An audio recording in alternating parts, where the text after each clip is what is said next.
அகிலம் டிவி நேயர்களுக்கு வணக்கம். இன்றைய நாளுக்கான காலை நேர பிரதான செய்திகள். விரிவான செய்திகளுக்குள் செல்லும் முன்னதாக முதலில் இன்றைய தலைப்புச் செய்திகள். அயல் நாடுகளில் குண்டுகள் வெடித்தாலும் இலங்கைக்கு எந்த ஆபத்தும் இல்லையாம் நாடாளுமன்றில் தெரிவிப்பு. யாழ் கிட்டு பூங்காவில் ஆரம்பமாகும் கார்த்திகை வாசம் நிகழ்வில் திருமாவளவன். மாத்தறை மாவட்டத்தில் வேகமாக பரவி வரும் வெளிகமவின் நோய். இலங்கையில் ஆச்சரியம், வைத்தியர்களை வியப்பில் ஆழ்த்திய இரட்டை குழந்தைகள். இலங்கையில் முக்கிய பிரபலத்தின் பேரில் பாலியல் லஞ்சம், அதிரடி காட்டிய நீதிமன்றம். HIV தொற்றால் பாதித்த 9 வயது மகனை கொன்று தாய் தற்கொலை. வவுனியா மக்களுக்கு விடுக்கப்பட்ட முக்கிய எச்சரிக்கை. தொடர்பென விரிவான செய்திகள். இந்தியா மற்றும் பாகிஸ்தான் 2 குண்டுவெடிப்பு சம்பவங்கள் நடந்திருந்தாலும் அந்த சம்பவங்களால் இலங்கைக்கு எந்த ஆபத்தும் இல்லை என்று பொதுமக்கள் பாதுகாப்பு மற்றும் நாடாளுமன்ற விவகார அமைச்சர் ஆனந்த விஜயபால தெரிவித்துள்ளார். நாடாளுமன்ற அமர்வின் போதே அமைச்சர் இவ்வாறு குறிப்பிட்டுள்ளார். அவர் தொடர்ந்து தெரிவிக்கையில், நாட்டில் உளவுத்துறை அமைப்புகள் தீவிரமாக இருப்பதால் பாதுகாப்பு பிரச்சனை இல்லை. இலங்கைக்கு இதுபோன்ற அச்சுறுத்தல் இருப்பதாக எந்த தகவலும் இல்லை. இலங்கையின் உளவுத்துறை தீவிரமாக உள்ளது. நமது பாதுகாப்புத்துறை, குறிப்பாக ஆயுதப்படைகள் மற்றும் போலீஸ் பிரிவு தேசிய பாதுகாப்பில் சிறப்பு கவனம் செலுத்தி வருகின்றன. எனவே தேசிய பாதுகாப்பு குறித்து எந்த கேள்வியும் இல்லை என்று குறிப்பிட்டுள்ளார்.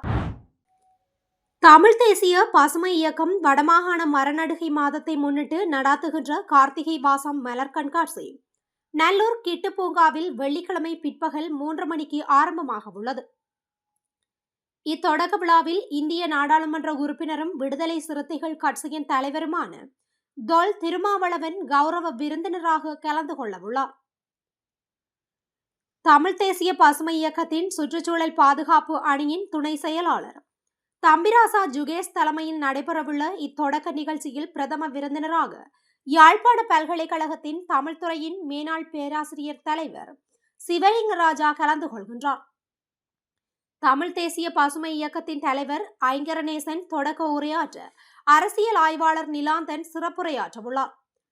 தமிழ் தேசிய பசுமை இயக்கம் தாவர உற்பத்தியாளர்களுடன் இணைந்து நடாத்தும் இக்கண்காட்சி இம்மாதம் 23ஆம் திகதி வரை தினமும் காலை 8:30 மணி தொடக்கம் முன்னிரவு 7 மணி வரை நடைபெறவுள்ளது.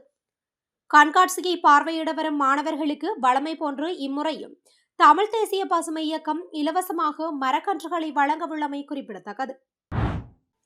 மாத்தறை மாவட்டத்தில் வெளிகம விண்ட் எனப்படும் தென்னையின் வேர்வாடல் நோய் வேகமாக பரவி வருவதாக தெரிவிக்கப்படுகின்றது.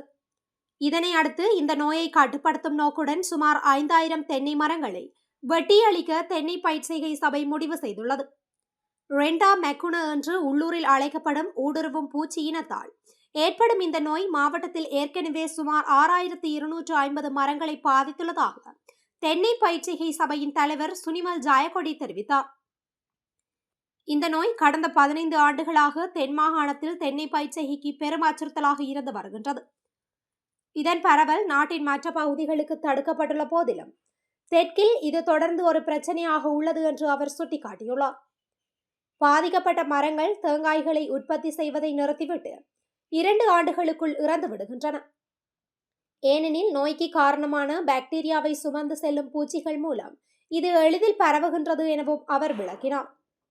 இதுவரை நோயின் பரவலை கட்டுப்படுத்த நாடு முழுவதும் சுமார் 3,25,000 தென்னை மரங்களை நாங்கள் வெட்டி அகற்ற வேண்டியிருக்கின்றது. மாத்தறையில் உள்ள பாதிக்கப்பட்ட 6,250 மரங்கள் தற்போது 5,000 மரங்களை அகற்ற திட்டமிட்டுள்ளோம் என்று அவர் மேலும் தெரிவித்துள்ளார். ஹாசல் வீதி மகளிர் மருத்துவமனையில் இரட்டை குழந்தைகள் பிறந்துள்ளதாக, அதாவது உடலால் ஒட்டிய இரட்டையர்கள் பிறந்துள்ளதாக மருத்துவமனை பணிப்பாளர்கள் வைத்தியர் அஜித் தண்டராயன குறிப்பிட்டார். இந்த குழந்தைகள் கடந்த 10ஆம் திகதி பிறந்துள்ளன. ஒரு குழந்தையின் எடை 2 கிலோ 200 கிராம் எனவும் மொத்தமாக 2 குழந்தைகளும் 4 கிலோ 400 கிராம் எடையுடன் ஆரோக்கியமாக பிறந்துள்ளதாக மருத்துவமனை பணிப்பாளர் குறிப்பிட்டார். வயிற்று பகுதியால் ஒன்றிணைந்துள்ள இந்த குழந்தைகளை பிரிக்கும் சத்திர சிகிச்சை 3 மாதங்களுக்கு பிறகு சிறுவர் சீமாட்டி மருத்துவமனையில் நடைபெறவுள்ளது எனவும் அவர் கூறினார். ஹாசல் மருத்துவமனையில் இரட்டை குழந்தைகளின் பிறப்புகள் இதற்கு முன்பு நிகழ்ந்துள்ள போதிலும் அண்மை காலத்தில் இவ்வாறானதொரு குழந்தை பிறப்பு இடம்பெற்றது இதுவே முதல் சந்தர்ப்பம் என மருத்துவமனை பணிப்பாளர் தெரிவித்துள்ளார். பிரபல திரைப்பட இயக்குனரின் பெயரை தவறாக பயன்படுத்தி பெண்களிடம் பாலியல் லஞ்சம் கோரிய நபரொருவர் விளக்கமறியலில் வைக்கப்பட்டுள்ளார். சந்தேக நபரை குற்றப்புலனாய்வு திணைக்களத்தினர் கைது செய்து நேற்று கொழும்பு புதுக்கடை நீதவான் நீதிமன்றத்தில் ஆயர்படுத்தினர். குறித்த நபர் இயக்குனரின் பெயரில் போலியான பேஸ்புக் கணக்கு ஒன்றை உருவாக்கி அதன் மூலம் திரைப்படங்களில் நடிக்க வாய்ப்பு தருவதாக கூறி நடிகைகளிடம் பணம் மற்றும் பாலியல் லஞ்சம் கோரியுள்ளார். இது தொடர்பில் குறித்த இயக்குனர் குற்றப்புலனாய்வு திணைக்களத்தில் முறைப்பாடு அளித்திருந்தார். அதன்படி கைது செய்யப்பட்ட சந்தேக நபரை எதிர்வரும் நவம்பர் 17 வரை விளக்கமறியலில் வைக்க நீதிமன்றம் உத்தரவிட்டுள்ளது. ஓசூரில் HIV தொற்றால் பாதித்த 9 வயது மகனை கொன்று தாயும் தற்கொலை செய்து கொண்ட சம்பவம் பெரும் அதிர்ச்சியை ஏற்படுத்தியுள்ளது. கிருஷ்ணகிரி மாவட்டம் ஓசூர் பகுதியில் தொழிலதிபர் ஒருவருக்கு திடீரென உடல்நலக்குறைவு ஏற்பட்டுள்ளது. பரிசோதனையில் HIV எனப்படும் வைரஸ் தொற்று பாதித்து எய்ட்ஸ் நோய் இருந்தது கண்டுபிடிக்கப்பட்டுள்ளது. இதனை அடுத்து அவரது மனைவியும் அவருடைய பிள்ளைகளும் எய்ட்ஸ் நோய் பரிசோதனை செய்து கொண்டனர். அதில் +2 படிக்கும் மகளுக்கு மட்டும் எய்ட்ஸ் நோய் பாதிப்பு இல்லை என்றும் தாய்க்கும் 9 வயது மகனுக்கும் எய்ட்ஸ் நோய் கணவரிடமிருந்து பரவியிருந்தது தெரிய வந்தது. இதனால் விரக்தி அடைந்த தாய் மகளிடம் நம் வாழ்க்கையே நாசமாகிவிட்டது என்று அழுது புலம்பியுள்ளார். மேலும் தங்களுடன் வசித்து வந்த +2 மாணவியான மகளுக்கும் இந்த தொற்று ஏற்பட்டுவிடும் என்று அச்சமடைந்துள்ளார். தானும் மகனும் இதேபோல் உடல்நலக் குறைவால் அவதிப்படத்தானே வேண்டும் என்று பலவாறு யோசித்த அவர் ஒரு கட்டத்தில் எய்ட்ஸ் நோய் பாதித்த மகனை கொன்று தானும் தற்கொலை செய்து கொள்ள முடிவு செய்துள்ளார். இரவு உறங்கும் போது அருகில் இருந்த தலையணையை அடுத்து அசந்து தூங்கிய மகனின் முகத்தில் தலையணையால் அமுக்கி மூச்சு திணற அடித்து கொன்றதுடன் அந்த பெண் தனது சேலையால் அங்கிருந்த மின்விசிறியில் தூக்கு போட்டு தற்கொலை செய்து கொண்டார். இதனிடையே +2 மாணவி நேற்று காலையில் எழுந்தபோது தனது கண்ணெதிரே தாய்ப்பு தூக்கு போட்டு தற்கொலை செய்து கொண்டு இருந்ததையும் தம்பி இறந்து கிடந்ததையும் கண்டு அதிர்ச்சியடைந்து அலறினார். அவரது அலறல் சத்தம் கேட்டு தொழிலதிபரும் அக்கம் பக்கத்தினரும் அங்கு விரைந்து வந்தனர். இது தொடர்பாக சிப்காட் போலீசாருக்கு வழக்கு பதிவு செய்து விசாரணை நடத்தி வருகின்றனர். வவுனியா மாவட்டத்தின் புதுக்குளம் பேராறு நீர்த்தேக்கத்தில் அதிகளவான மீன்கள் இறந்த நிலையில் கரையொதுங்கி வருகின்றன. வவுனியா மாவட்டத்தின் குடிநீர் தேவையினை பூர்த்தி செய்யும் முகமாக பேராறு நீர்த்தேக்கம் உருவாக்கப்பட்டிருந்தது. இந்நிலையில் பெருமளவான மீன்கள் இறந்த நிலையில் கரையொதுங்கி வருகின்றது. இது தொடர்பாக வவுனியா தெற்கு தமிழ் பிரதேச சபை தவிசாளருக்கு அறிவிக்கப்பட்ட நிலையில் குறித்த இடத்திற்கு சென்றதுடன் சம்பந்தப்பட்ட அதிகாரிகளுடன் இது தொடர்பாக கலந்துரையாடியிருந்தார்.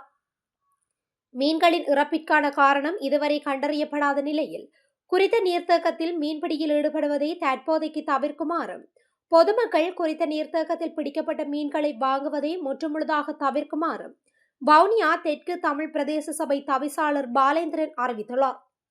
விடயம் தொடர்பில் உரிய அதிகாரிகளுக்கு அறிவிக்கப்பட்டுள்ளதாகவும் அவர் மேலும் தெரிவித்துள்ளார். இத்துடன் இன்றைய நாளுக்கான காலை நேர பிரதான செய்திகள் நிறைவடைகின்றன. தொடர்ந்தும் இதுபோன்ற செய்திகளை உடனுக்குடன் அறிந்து கொள்ள அகிலம் டிவியுடன் இணைந்திருங்கள். நன்றி, வணக்கம்.